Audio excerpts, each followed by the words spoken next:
Sub inspector इन national investigation agency. भाई ये एक बहुत प्रेस्टिजियस एजेंसी है आपकी, ठीक है, NIA, नेशनल इन्वेस्टिगेशन एजेंसी, जिसका हेडक्वार्टर CGO कॉम्प्लेक्स दिल्ली में है।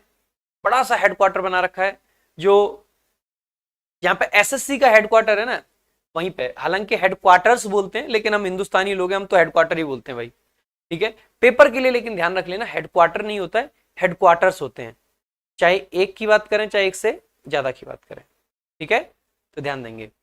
So national investigation agency, NIA, ठीक है, ये इसका सिंबल बना रखा है, जो लोगो है इनका, ठीक है। क्या क्या जानेंगे आज की हम वीडियो में। So about SI in NIA and salary उसकी, वैकेंसीज और कट ऑफ क्या क्या रहती हैं, साथ ही साथ में सिलेक्शन प्रोसेस क्या है SSC CGL और यूपीएससी के थ्रू टॉप रैंक पे जाते हैं, SSC CGL का ही डिस्कस करेंगे हम। जॉब हाइलाइट्स आपकी क्या है, प्रोज एंड कॉन्स क्या है, ऑफिसेज, ट्रांसफर्स, वर्क प्रोफाइल, ये सब जानेंगे, पावर्स, पर्क्स एंड FAQs, सब कुछ जानेंगे NIA के बारे में। आ जाइए, सबसे पहले नॉन गैजेटेड पोस्ट है ग्रुप बी की, पे स्केल आपका 4200 रहता है, बेसिक पे आपकी 45,400 है, ये बेसिक पे है आपकी, इसमें DA वगैरह ऐड होता है। तो जो ग्रॉस सैलरी आपकी बनती है, बेसिक पे मिलेगा आपको, साथ ही साथ में DA मिलेगा, HRA मिलेगा, इसके अलावा आपका एक ट्रांसपोर्ट अलाउंस होता है वो मिल जाएगा, और कुछ अदर अलाउंसेस मिला के 70,000 के करीब में आपकी ग्रॉस सैलरी बन जाती है, ठीक है। आगे देखेंगे, वैकेंसीज की बात करें तो 2024 में अभी वैकेंसीज क्लियर नहीं करी हैं, ये छोटी छोटी जितनी भी पोस्ट हैं, अक्सर करके इनकी वैकेंसीज SSC लास्ट में क्लियर करता है, शुरुआत में इनकी वैकेंसीज नहीं बताई जाती हैं, ठीक है मेरे भाई। 2022 में अगर बात करें तो 21 वैकेंसीज थी, 322 कट ऑफ गई थी। 2023 में 12 वैकेंसीज थी और 314 आपकी कट ऑफ गई थी, तो ये कट ऑफ थी आपकी पिछले 2 साल की। अगर हम बात करते हैं सिलेक्शन प्रोसेस, तो वही सेम CGL का एग्जाम होता है, SSC CGL, इसके लिए कंप्लीट वीडियोस मैंने पहले भी बना रखे हैं, इस वीडियो में भी थोड़ा सा इंट्रो दे देता हूं। टीयर 1 होता है, 50-50-50 नंबर के मैथ्स, इंग्लिश, रीजनिंग, GS आते हैं। एक क्वेश्चन 2 नंबर का होता है, नेगेटिव मार्किंग 0.25 नंबर की होती है, मतलब 0.5 नंबर की होती है, मतलब 1/4 होती है, बेसिकली आधा नंबर कटता है, ठीक है। कट ऑफ लगभग 145 के करीब जाती है। मैथ्स, इंग्लिश, रीजनिंग अक्सर करके आपके स्कोरिंग सब्जेक्ट इसमें कहे जाते हैं, जिसमें से इंग्लिश में आप थोड़ी सी मेहनत करके भी 50 में से 50 नंबर सुनिश्चित कर सकते हैं, अगर आप जो जो चीजें मैंने बताई हैं, जिस तरीके से बता रहा हूं वैसे पढ़ते रहते हैं, करते रहते हैं। अगर हम बात करते हैं तो मेंस का पेपर इसके बाद में होता है, टीयर 1 सिर्फ क्वालिफाइंग है, कट ऑफ फाइनल मार्क्स नहीं जुड़ेंगे। टीयर 2 जो आपका होता है वो 390 नंबर का होता है, जिसमें सबसे ज्यादा वेटेज इंग्लिश का होता है, 135 नंबर। 135 में से आप आसानी से 125 से 135 के बीच में स्कोर कर सकते हैं, depending on your luck. Luck अच्छा है तो 135 में से 135 भी ला सकते हैं, और इसके लिए आपको ज्यादा कुछ नहीं करना है, इंग्लिश रामबाण मंगा लीजिए, इंग्लिश का VOD बैच ले लीजिए, और यूट्यूब पे लेक्चर्स को फॉलो करते रहिए, आपका काम चल जाएगा, ठीक है। कंप्यूटर भी होता है 60 नंबर का, टाइपिंग टेस्ट 28 की स्पीड चाहिए होती है, बाकी इसमें 90 नंबर मैथ्स, 90 रीजनिंग और 75 नंबर की GS होती है। कंप्यूटर और टाइपिंग टेस्ट दोनों ही आपके क्वालिफाइंग है, टाइपिंग 28 की और कंप्यूटर के 60 नंबर है, क्वालिफाइंग एक कट ऑफ लगती है अलग से। डॉक्यूमेंट वेरिफिकेशन जो डिपार्टमेंट है उसके द्वारा होती है, ठीक है। इंटरव्यू नहीं है, फिजिकल मेडिकल इसमें होता है भाई, ठीक है, फिजिकल मेडिकल होता है, ध्यान देंगे। आगे तो ये बता दिया। फिजिकल स्टैंडर्ड्स की अगर बात करते हैं तो मेल कैंडिडेट्स हैं उनके लिए फिजिकल क्या चाहिए, 170 हाइट चाहिए, 170, जो कि दिल्ली पुलिस में भी 170 मांगी जाती है। Uttar Pradesh police, UP police constable में और दरोगा में सिर्फ और सिर्फ 168 हाइट मांगते हैं, यानी कि यूपी पुलिस से भी ज्यादा हाइट इसमें मांगी जाती है। चेस्ट आपकी अनएक्सपेंडेड जो होती है, बिना एक्सपेंड करे 76 होती है, फुली एक्सपेंडेड मतलब ये फुली एक्सपेंडेड है, और अगर कम कर देंगे तो 71 हो जाएगी, ठीक है।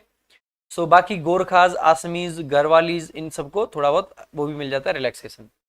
फीमेल कैंडिडेट के लिए अगर हम फिजिकल स्टैंडर्ड्स की बात करें तो इनकी हाइट 150 सेंटीमीटर होती है, वजन 48 किलो चाहिए ही चाहिए, ऐसे नहीं हो कि कोई हवा में उड़ जाए, है ना। हाइट रिलैक्सेबल है बाई 2.5 सेंटीमीटर और वेट रिलैक्सेबल है 2 kg का। गोरखास, घरवाली, आसामीज और मेंबर्स ऑफ शेड्यूल्ड ट्राइब्स, इनके लिए। अगर हम विजन की बात करते हैं तो आई साइट विथ और विदाउट ग्लासेस, डिस्टेंट विजन जो है वो 6/6 चाहिए, विद और विदाउट ग्लासेस का मतलब है चश्मे के साथ में भी अगर आपकी आई साइट है तो कोई दिक्कत की बात नहीं है। नियर विजन 0.6 चाहिए वन आई और 0.8 चाहिए इन द अदर आई। यहाँ पे भी एक आंख में 6/6 और एक आंख में 6/9 चाहिए। जनरली लेफ्ट आई में मान लेते हैं कि मतलब जो आपका डोमिनेंट हैंड होता है, अगर आप राइट हैंडर हैं तो राइट आई 6/6 हो, लेफ्ट आपकी 6/9 चल जाएगी। अगर आप लेफ्ट हैंडर हैं तो लेफ्ट आई 6/6 चाहिए और राइट आई आपकी 6/9 चल जाएगी। आगे जॉब हाइलाइट्स की अगर हम बात करते हैं तो one of the best field jobs हैं एसएससी के थ्रू। बाकी डेस्क जॉब एसएससी के थ्रू हम ऑलरेडी बहुत बता चुके हैं। तो फील्ड जॉब में अगर बात करें तो एक बहुत अच्छी नौकरी है एसएससी के थ्रू। बाकी आ जाते हैं not suitable for physically disabled person जो होते हैं, पर्सन विद डिसेबिलिटी जिसको बोल देते हैं, और कलर ब्लाइंड वाले जो व्यक्ति होते हैं उनके लिए, ठीक है। Also not suitable for girls, girls के लिए भी सूटेबल नहीं है। हेक्टिक शेड्यूल है, तो नो फिक्स ऑफिस आवर्स है। लेकिन मैं फिर कह रहा हूं हेक्टिक शेड्यूल भी आपको मजेदार लगने लगता है अगर आप अपने काम को एंजॉय करते हैं, ठीक है। स्ट्रेसफुल इन्वायरमेंट थोड़ा सा रहता ही है क्योंकि अक्सर करके बड़े हाई प्रोफाइल केसेस आते हैं और फ्रीक्वेंट ट्रांसफर्स भी इसमें रहते हैं। अक्सर करके ट्रांसफर्स आपके होते रहते हैं इधर उधर, ठीक है। इसके अलावा मेरे भाई इन्वेस्टिगेटिव ड्यूटीज होती हैं। जो एसआई होते हैं एनआईए के, वो रिस्पॉन्सिबल होते हैं कंडक्टिंग इन्वेस्टिगेशन, ठीक है। और कहाँ इन्वेस्टिगेशन होते हैं? टेररिज्म रिलेटेड जितनी भी एक्टिविटीज होते हैं उनमें, ऑर्गेनाइज्ड क्राइम्स जितने हैं उनमें, and for other national security threats, जो नेशनल सिक्योरिटी के थ्रेट्स हैं उनके, ठीक है। आगे कलेक्शन ऑफ एविडेंस एक बहुत बड़ा पार्ट है इन्वेस्टिगेशन का ही, ठीक है। Gathering intelligence, collecting evidence and ensuring that it is preserved for court proceedings, यानी कि सारे एविडेंस वगैरह को कलेक्ट करना, गैदर करना और प्रिजर्व करना उनको कोर्ट के लिए। आ जाओ भाई आगे, अरेस्ट करना, इंटेरोगेशन करना, ये भी इसमें शामिल है। तो ये पावर्स हैं आपकी, पावर्स, ठीक है। अरेस्ट कर सकते हो आप, conducting raids, arresting suspects and carrying out interrogations to extract crucial information, जानकारी निकालने के लिए इंटेरोगेट करना। रिपोर्ट राइटिंग हो गया, preparing detailed reports on investigations and presenting them in court as needed, ठीक है। उसके अलावा कोऑर्डिनेशन का भी काम होता है, working closely with other law enforcement agencies both within India and internationally to share intelligence and coordinate actions against terrorism. Field work है आपका, a significant part of the job involves field work, जो significant part है वो field work का ही है, ठीक है। मतलब विच में require travel to various locations sometimes in challenging conditions, तो कई बार चैलेंजिंग कंडीशंस भी होती हैं तो ट्रेवल करना पड़ता है काफी ज्यादा। बाकी भाई प्रमोशन, सब इंस्पेक्टर, उसके बाद में इंस्पेक्टर बनते हैं, डीसीपी बनते हैं, एडिशनल एसपी बनते हैं, एसपी बनते हैं और एसएसपी बनते हैं। इस प्रकार से चलते हैं। पहला प्रमोशन आपका ज्यादा फास्ट नहीं है, इसमें नॉर्मली प्रमोशन है, स्लो ही है, ठीक है। आगे देखेंगे, अगर पक्ष की बात करें तो लिमिटेड मोबाइल फोन, वही पक्ष हैं जो सब में मिलते हैं। पेट्रोल अलाउंस मिल गया, मेडिकल फैसिलिटीज मिल गई, ट्रांसपोर्ट कंपनसेशन मिल गया। सो भाई नॉर्मल चीजें, कुछ स्पेशल अलाउंसेज अलग से नहीं है। ट्रेनिंग आपकी क्या रहती है? एनआईए अकेडमी है आपकी, वहां पे होती है। पुलिस ट्रेनिंग अकेडमीज में भी इसकी ट्रेनिंग कराई जाती है। Ranging from 6 month to a year, यानी कि 6 महीने से 1 साल के बीच की है लगभग। और ट्रेनिंग कंपोनेंट्स जो होते हैं, फिजिकल ट्रेनिंग होती है जिसमें fitness, endurance, self defence, weapon training, drills and simulation सिखाते हैं। सिमुलेशन बेसिकली क्या होते हैं? मशीन होती है, सिमुलेटर्स होते हैं जहां पे जैसे आपके हाथ में ना डमी बंदूक दे देंगे, आपको निशाना लगाना है कंप्यूटर में देख के, तो वो सिमुलेशन होता है बेसिकली आपका, ठीक है। तो उसकी बात कर लेते हैं।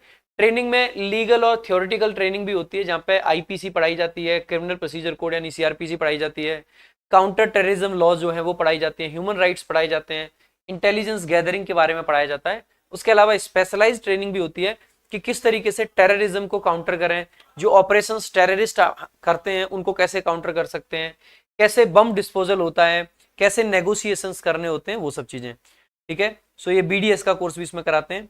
सो पावर्स की बात करें, so it is empowered to deal with the investigation of terror related to crimes across states without special permission from state under written permission from MHA।